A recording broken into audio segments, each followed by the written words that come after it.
یاسای هەڵبژاردننی پارێزگا و شارەوانیەکان لە پەرلەمانی عێراق بەدواخرا هۆیە سەرەکیەکەشی پارێزگایی کەرکووکە کە بۆ جاری سێم ئەم پارێزگایە هەڵبژاردننی لێ ئەنجام نادرێ بەرەی تورکمانی ولایەنە سیاسیە سوننە و شیعەکان ڕادەگەنن کە پاش پرۆسەی ئازادی عێراق کورد هاوردەی کەرکووک کراون. نەک بە تەنها تورکمانەکان ئێمە و عەرەبی کەرکووکیش داوای یاسایەکی تایبەت دەکەین سەبارەت بە هەڵبژاردنی کەرکووک. دەمانەوێت پیاچوونەوە بکرێ بە ئاماری دانیشتوانی ناو کەرکووک. دەزانین کە 500,000 کەس هاتوونەتە ناو کەرکووکەوە ئەبێ بگەڕێنەوە بۆ شوێنەکانی خۆیان تاوەکو بارودۆخەکە ئاسایی بێتەوە هەڵبژاردن بکرێت.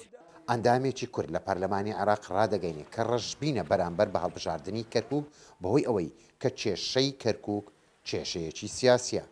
من متفائل نیم بەوەی کە ئەم قانونە یاخود با بڵێم ئەم پرۆژەیە بە ئاسانی تێپەڕە ناو ئەنجومی نوێنەرانی عێراقیە و گەورەترین گرفتی بەردەمی ڕۆشنی ئەم قانونەش کەرکووکە. کەرکووک لە مابینی داواکاری تورکمان و داواکاری عەرەب و داواکاری کووردە هەتا ئێستا بەناوچەیەکی گەوری کێشە لەسەر ماوەتەوە کە ئەوە بۆ چەندین ساڵە هەڵبژاردننی تیانەکرا و ئێستش جارێکی تر ئەیانەوێت ڕێگری لە هەڵبژاردن لە کەرکووک بکەن. کێشەی کەرکووک کێشەیەکی سیاسیە زیاتر لەوەی کێشەیەکی قانونی.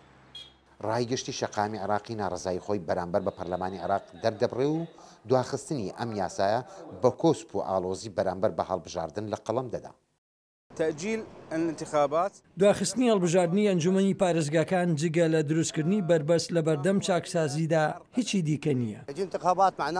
دواخستنی هەڵبژاردن وەتەنانەوەی پیشێویەکی زۆر گەورە لە عێراقدا. مرحلة ما بعد داعش. قۆناغی دوای نەمانی داعش شێوە و جۆری هەڵبژاردن دیاری دەکات. پارچە پارچەبوون و بەشبەشکردن دێتە ئاراوە کە بە تەواوەتی خەڵکی عێراق تووڕە دەکات.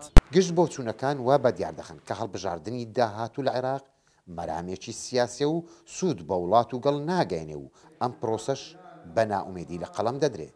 لە بەغدا و نزار عەبدوڵڵا، دەنگی ئەمریکا.